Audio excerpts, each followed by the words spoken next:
It's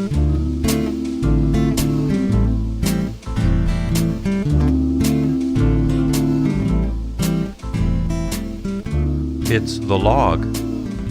I'm Charles Purcell. Of course, the Friday show going out to all the platforms.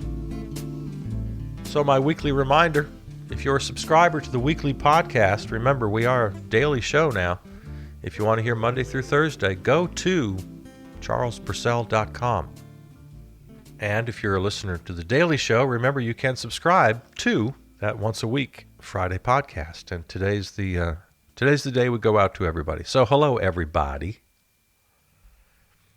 I want to grab a couple of headlines here and share with you. But I'm going to devote most of the program to a piece by Michael Harriot, senior writer for The Root. It's called A Timeline of Events That Led to the 2020 Fed Uprising. Yeah, current events never come out of nowhere. They have context. And it's good that we know that context. One of the things I learned this week that I did not know, I've seen and read some pretty good histories of the police and how they were quite literally born out of organized forces built exclusively to quell slave rebellions and to chase down escaped slaves here in America. Yeah, I didn't know that. So having some context, knowing a little history, always a good idea. Always a good idea. But as I say, let's grab a couple of headlines first, see what we have time for.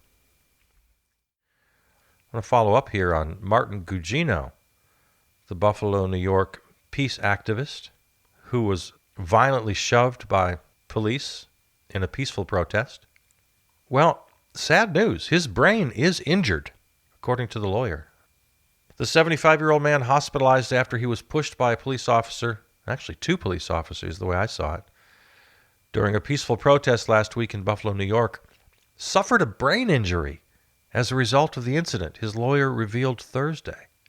Kelly Zarconi said her client, activist Martin Gugino, is starting physical therapy, which Zarconi called a step in the right direction. As heartbreaking as it is, his brain is injured, and he is well aware of that now, Zarconi said in a statement. He feels encouraged and uplifted by the outpouring of support which he has received from so many people all over the globe. It helps. He is looking forward to healing and determining what his new normal might look like. So that's a pretty sad development. That's news to us. Brain damage. God damn. Of course, the Orange Menace did that really horrible little tweet amplification where he talks about how Gugino may have been an Antifa provocateur. That was ridiculous, and that it was all a setup. And then you may have heard this. I don't think we talked about it much on the show. When the two officers were suspended, they've now been charged with assault as well. 57 members of the Buffalo Police Department's emergency response team quit the task force in solidarity with their colleagues. So they quit the task force, the emergency response team, to protest the fact that their fellow officers were disciplined. So, yeah, that's what's going on with the few bad apples out there. Lord mercy, come on. Just grabbing a couple of headlines. Oh, okay. Trump rally sign-up includes disclaimer about potential COVID-19 exposure. We'll talk about this rally in a minute. But first, I just want... Why am I laughing? This little item. Those wishing to attend President Trump's rally next week in Oklahoma must agree not to sue the Trump campaign or host venue in the event they contract the coronavirus. The Trump campaign on Thursday formally announced that the president's first rally in 3 months will take place June 19 in Tulsa. The page for guests to sign up for free tickets to the event includes a disclaimer related to the virus. Here's how it reads. By clicking register below, You are acknowledging that an inherent risk of exposure to COVID-19 exists in any public place where people are present. By attending the rally, you and any guests voluntarily assume all risks related to exposure to COVID-19 and agree not to hold Donald J. Trump for President, Inc., BOK Center, ASM Global, or any of their affiliates, directors, officers, employees, agents, contractors, or volunteers liable for any illness or injury.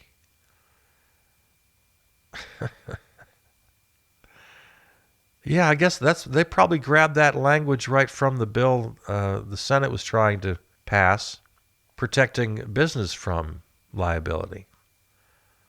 Yeah, we'll force you back to work, but you have no recourse if you contract COVID-19.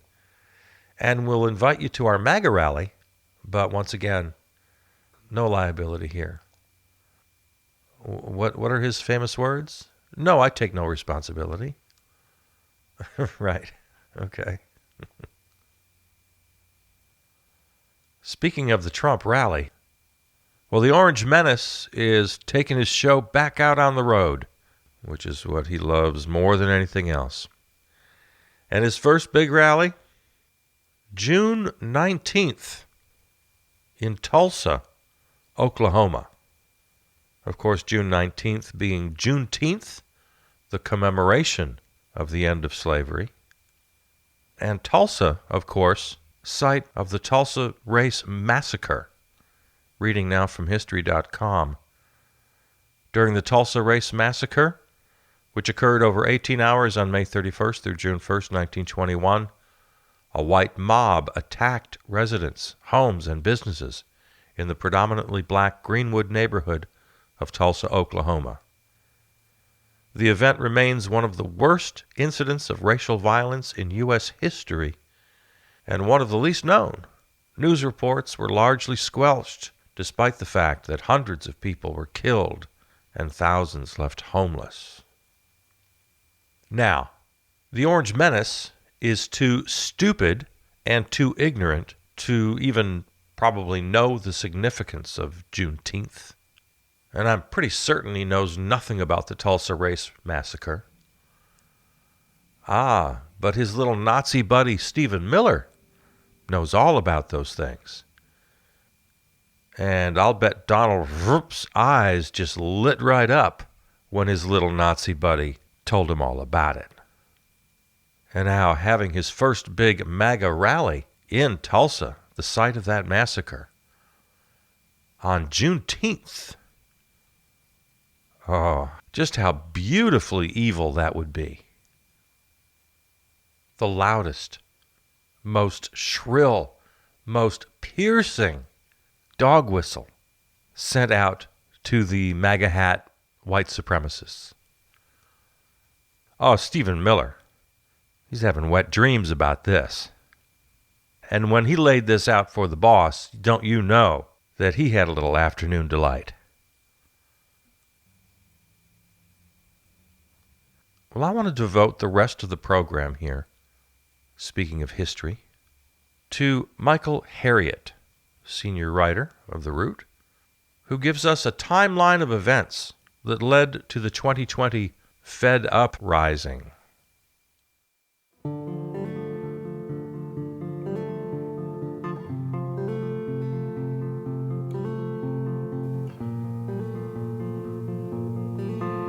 August 1619, the White Lion, a 160-ton Dutch privateer ship flying a British flag, landed at Comfort Point in Virginia, loaded with 20 and odd Negroes to be exchanged for food and the best and easiest rates.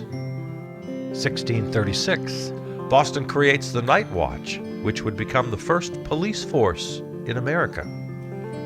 June 1640, Virginia's General Court created what many are calling the nation's first slave when the court condemned John Punch, an African, to a life sentence of servitude because he was black.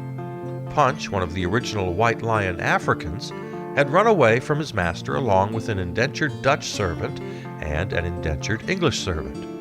When they were found and brought back to their master, a judge ordered the 3 absconders to be whipped 30 times apiece. The Dutchman and the Englishman were sentenced to a 1-year extension on their indentured servitude contract, but John Punch received a different sentence.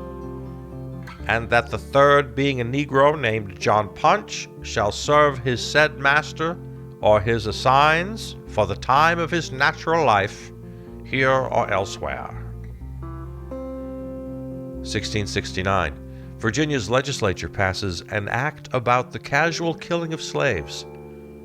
According to the new law, masters who kill their slaves in the act of punishing them are held not to be responsible of murder. 1704. South Carolina creates the first modern-day public police force called slave patrols. These publicly funded organizations served 3 functions. 1. To chase down, apprehend, and return runaway slaves to their owners. 2. To provide a form of organized terror to deter slave revolts. And 3. To maintain a form of discipline for slave workers who violated rules. September 9, 1739. Jemmy, a literate enslaved Congolese warrior in South Carolina, organizes an uprising against whites that results in 25 colonists and 35 to 50 Africans being killed. The Stono Rebellion was the largest revolt in the British mainland colonies. April 1740. After the Stono Rebellion, South Carolina passes the Negro Law of 1740, making it illegal for enslaved Africans to leave the U.S., assemble in groups, grow food, earn money, and learn to write. The law also gave slave owners permission to kill rebellious slaves, and it remained in effect until 1865. March 5th, 1770. America's first police brutality protest turns into a riot when British troops charged with policing colonists open fire on Boston residents. Crispus Attucks, a black man, is killed during what we now call the Boston Massacre. December 1791. Congress ratifies the Second Amendment to the Constitution, giving Americans the right to bear arms. James Madison created the amendment to allay fears of armed black uprisings. March 6, 1857. Supreme Court issues a verdict in Dred Scott v. Stanford, in which Chief Justice Roger Taney wrote, "Black Americans had for more than a century before been regarded as being of an inferior order and altogether unfit to associate with the white race, either in social or political relations, and so far inferior that they had no rights which the white man was bound to respect." April 12, 1861. 11 state governments unite to form a white supremacist nation, deciding they'd rather stop being Americans than stop enslaving humans. The Civil War is still the bloodiest war in American history. April 9, 1865. White supremacist nation admits it got its ass kicked. December 24, 1865. A group composed of former Confederate soldiers, slave patrollers, and law enforcement officers form the Circle of Friends, also known as the Ku Klux Klan. July 9, 1868. U.S. ratifies the 14th Amendment, making former enslaved Africans citizens of the United States. Kinda. July 9, 1868 through 1877, Ku Klux Klan and whites organize a national terror campaign that massacres tens of thousands of black people across the country. January 1877. Following mass violence against African Americans and widespread voter fraud, a group of U.S. senators and congressmen agree to settle the result of the 1876 presidential election. In exchange for installing Rutherford B. Hayes as president, the cabal's compromise allowed Southern states to subjugate black citizens. Or, as the History Channel notes, the end of federal interference in Southern affairs led to widespread disenfranchisement of black voters. From the late 1870s onward, Southern legislators passed a series of laws requiring the separation of whites from persons of color. On public transportation, in schools, parks, restaurants, theaters, and other locations. Known as the Jim Crow laws, after a popular minstrel act developed in the antebellum years, these segregationist statutes governed life in the South through the middle of the next century, ending only after the hard-won success of the civil rights movement in the 1960s. Summer 1919. Widespread riots break out across the U.S. when black veterans return from World War I with notions of equality. Many of these riots involved police officers, and few of the participants of the white lynch mobs were convicted. August 28, 1955. 14-year-old Emmett Till is kidnapped, tortured, killed, wrapped with barbed wire, and thrown into the Tallahatchie River in Money, Mississippi, after Carolyn Bryant tells a white lie. His murderers are never convicted, even after publicly confessing to the crime. May 14, 1961. Birmingham, Alabama Police Commissioner Bolt Connor, along with Ku Klux Klan co-conspirators, coordinate an attack on Freedom Riders. Klansmen and recruited racists beat, firebombed, and hospitalized peaceful protesters in Anniston, Alabama. August 12, 1963. Martin Luther King delivers his I Have a Dream speech at the March on Washington, saying, "We can never be satisfied as long as the Negro is the victim of the unspeakable horrors of police brutality." September 15, 1963. White supremacists, one of whom was an FBI informant, bombed the 16th Street Baptist Church in Birmingham, Alabama, killing 14-year-old Addie Mae Collins, Cynthia Wesley, and Carol Robertson, and 11-year-old Denise McNair, as they were putting on their choir robes. February 18, 1965. Alabama state troopers shoot Jimmy Lee Jackson, a nonviolent protester. March 7, 1965. Alabama state troopers and the Ku Klux Klan attack 300 nonviolent protesters on the Edmund Pettus Bridge in Selma, Alabama. March 3, 1991. A video camera captures 4 Los Angeles Police Department officers beating Rodney King in one of the first viral police brutality videos. April 21, 1992, a jury acquits the 4 officers who beat Rodney King. Riots ensue. February 23, 1999, 4 NYPD officers shoot and kill 23-year-old Amadou Diallo. The officers were acquitted on all charges. November 26, 2006, 7 undercover NYPD officers fire more than 50 rounds of ammunition at unarmed Sean Bell at a bachelor party. The officers were acquitted on all charges. February 26, 2012. 17-year-old Trayvon Martin is stalked, chased, and shot by George Zimmerman after 911 operators tell Zimmerman to leave the teenager alone. 6 weeks after the shooting, Zimmerman was arrested and subsequently acquitted of murder. March 21, 2012. Chicago police officer Dante Servin shoots unarmed Rekia Boyd.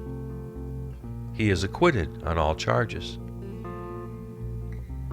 July 17, 2014. NYPD officer Daniel Pantaleo kills Eric Gardner. Pantaleo has never been convicted of a crime. August 9, 2014, Ferguson, Missouri officer Darren Wilson shoots and kills 18-year-old Mike Brown Jr. Wilson was not charged with a crime. November 22, 2014, Cleveland police officer Timothy Lohman kills 12-year-old Tamir Rice. Lohman is not charged with a crime. April 4, 2015, a bystander captures North Charleston, South Carolina police officer Michael Slager shooting unarmed Walter Scott as Scott runs away during a traffic stop. Slager pled guilty to federal deprivation of rights under the color of law and was sentenced to 20 years in prison. April 12, 2015, Baltimore resident Freddie Gray was arrested for carrying a knife and died from injuries while being transported to jail. No one involved was convicted of a crime. July 19, 2015, University of Cincinnati officer Ray Tenzing shot and killed Sam DuBose during a traffic stop. Tenzing was not convicted of a crime. July 13, 2015, Sandra Bland is found hanged in a jail cell after a dash cam captures her brutal arrest by State Trooper Brian Encina, who was never convicted of a crime. July 2, 2016, St. Anthony, Minnesota police officer Geronimo Yanez shoots Philando Castile during a traffic stop in which Castile was not driving or committing a crime. Yanez was acquitted of all charges. July 5, 2016, Baton Rouge, Louisiana officers shoot 37-year-old Alton Sterling as he lays on the ground, restrained by officers. No one is charged with a crime. August 1st, 2016. Moments after authorities coerce Facebook and Instagram to shut off the live feed for 23-year-old Corinne Gaines' standoff with police, Baltimore County police officers burst into her home and shoot her dead as she holds her son in her arms. No one is convicted of a crime. September 16, 2016, Tulsa, Oklahoma police officer Betty Shelby shoots unarmed Terrence Crutcher as a news helicopter records the footage. She is acquitted of first-degree manslaughter. March 18, 2018, Sacramento police officers opened fire on 23-year-old Stephon Clark, striking him 8 times, 6 of which were in his back. No one was ever charged with Clark's death. September 6, 2018, Officer Amber Geiger enters the home of Botham Jean and shoots him dead. She is convicted of murder and sentenced to 10 years in prison. October 12, 2019, Fort Worth, Texas police officer Aaron Dean shoots through the window of 28-year-old Atiatana Jefferson, killing her. Dean is fired and charged with murder. February 23, 2020, a vigilante mob in Brunswick, Georgia, chases down and shoots 23-year-old Ahmaud Arbery, killing him. Travis and Gregory McMichael have been arrested for his death after more than 2 months of freedom. A third man, William Roddy Bryan, has also been charged after filming the crime. March 13, 2020. Louisville, Kentucky police officers Jonathan Mattingly, Brett Hankinson, and Miles Cosgrove entered the apartment of 26-year-old Breonna Taylor to serve a no-knock warrant on her boyfriend and shot Taylor dead. No one has been charged with a crime. May 25, 2020. Minneapolis police officer Derek Chauvin kneels on the neck of George Floyd for 8 minutes and 46 seconds. 2 minutes and 53 seconds of which occurred after Floyd was unconscious. Floyd dies. May 27, 2020. Minneapolis residents say, "F*** this." May 29, to the present. America says, "Damn right, f*** this." Now, America reaps an infinitesimally microscopic fraction of the racist chaos, violence, and lawlessness it has sown. Reap, motherfuckers. Reap.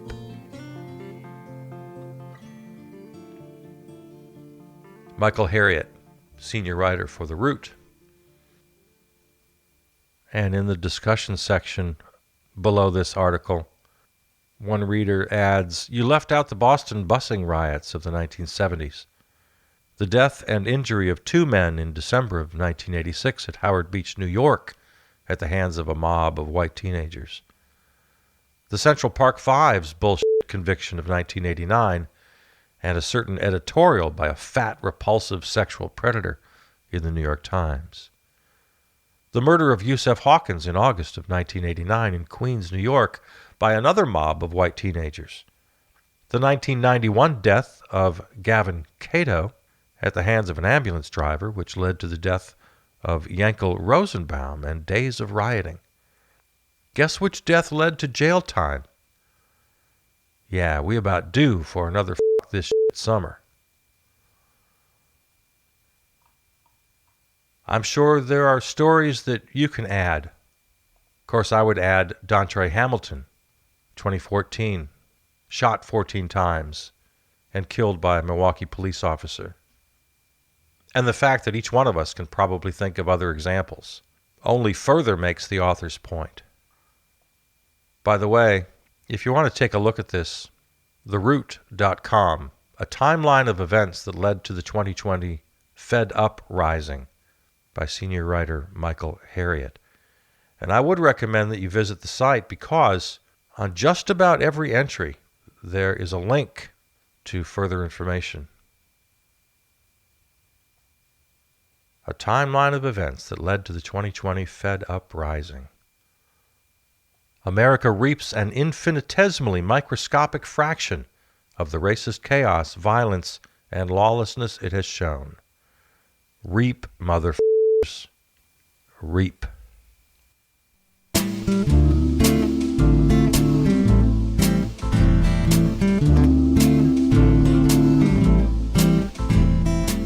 This episode of The Log is available right now wherever you find your podcasts, including Apple, iHeart, Spotify, YouTube, and more. Go to charlespurcell.com to hear the Monday through Thursday shows and for the full archive and all other episodes in the podcast family. Follow, comment, and contact me on Facebook and Twitter. Thanks to our flagship station, Riverwest Radio, riverwestradio.com. Theme music composed and performed by Peter Donalds. From the New Arts and Media Studios in Milwaukee, I'm Charles Purcell.